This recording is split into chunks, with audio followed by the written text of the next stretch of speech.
ഇതിനൊരു അന്ത്യമില്ലേ? ലോകവ്യാപാരത്തിന്റെ ജീവനാഡിയായ ഹോർമൂസ് കടലിൽ നിന്ന് വീണ്ടും ആ ഭീതിജനകമായിട്ടുള്ള വാർത്ത എത്തിയിരിക്കുന്നു.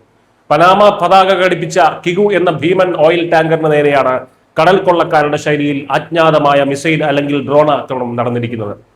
ശക്തമായ സ്ഫോടനത്തിൽ കപ്പലിന്റെ പ്രധാന നിയന്ത്രണ കേന്ദ്രമായിട്ടുള്ള ബ്രിഡ്ജിന് കാര്യമായ കേടുപാടുകൾ സംഭവിച്ചു.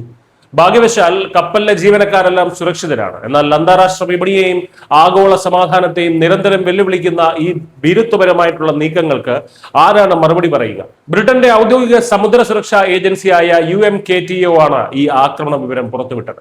വെള്ളിയാഴ്ചയാണ് കിഗു എന്ന ടാങ്കർ കപ്പലിന് നേരെ ലക്ഷ്യം തെറ്റിയ ക്രൂരത അരങ്ങേറിയത്. കപ്പലിന്റെ മുകൾ ഭാഗത്ത് ആഞ്ഞടിച്ച പ്രൊജക്ടൈൽ വലിയ നാശനഷ്ടം ഉണ്ടാക്കിയെങ്കിലും ജീവനക്കാരുടെ ജീവന ഭീഷണി ഉണ്ടായില്ല എന്നത് മാത്രമാണ് ഏക ആശ്വാസം. എന്നാൽ ഈ അക്രമികൾക്ക് കപ്പലിലെ സാധാരണക്കാരായ ജീവനക്കാരുടെ ജീവനേക്കാൾ പ്രധാനം ലോകരാജ്യങ്ങളെ സാമ്പത്തികമായി ഭീഷണിപ്പെടുത്തുക എന്നത് മാത്രമാണ്. 2 ദിവസം മുൻപ്, അതായത് ജൂൺ 25-ന് സിംഗപ്പൂർ പതാകയുള്ള MV എവർ ലവ്ലി എന്ന ചരക്ക് കപ്പലിന് നേരെ ഇറാൻ സമാനമായിട്ടുള്ള രീതിയിൽ ഡ്രോൺ ആക്രമണം നടത്തിയിരുന്നു. ഇതിന് തിരിച്ചടിയായി US മിലിറ്ററിയുടെ സെൻട്രൽ കമാൻഡ് ഇറാന്റെ മിസൈൽ ഡ്രോൺ സംഭരണശാലകൾക്കും തീരദേശ റഡാർ കേന്ദ്രങ്ങൾക്കും നേരെ അതിശക്തമായിട്ടുള്ള വ്യോമാക്രമണം നടത്തിയിരുന്നു.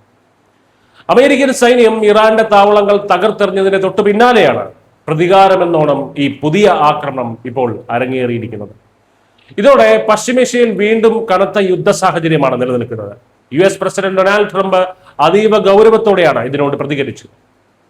ഇറാൻ നടത്തിയത് വെടിനിർത്തൽ കരാറിന്റെ വിഡ്ഢിത്തം നിറഞ്ഞ ലംഘനം മാത്രമാണെന്ന് ട്രംപ് തുറന്നടിച്ചു.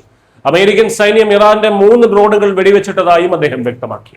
എന്നാൽ പതിവ് പോലെ തങ്ങൾ അമേരിക്കൻ സൈനിക താവളങ്ങളെയാണ് ലക്ഷ്യമിട്ടതെന്ന് Islamic Revolutionary Guard Corps IRGC അവകാശപ്പെടുമ്പോൾ ട്രംപിന്റെ പ്രസ്താവനകൾ പച്ചക്കള്ളമാണ് എന്ന് പറഞ്ഞ് ഇറാൻ നയതന്ത്രപരമായി കൈ കഴുകാൻ ശ്രമിക്കുകയാണ്.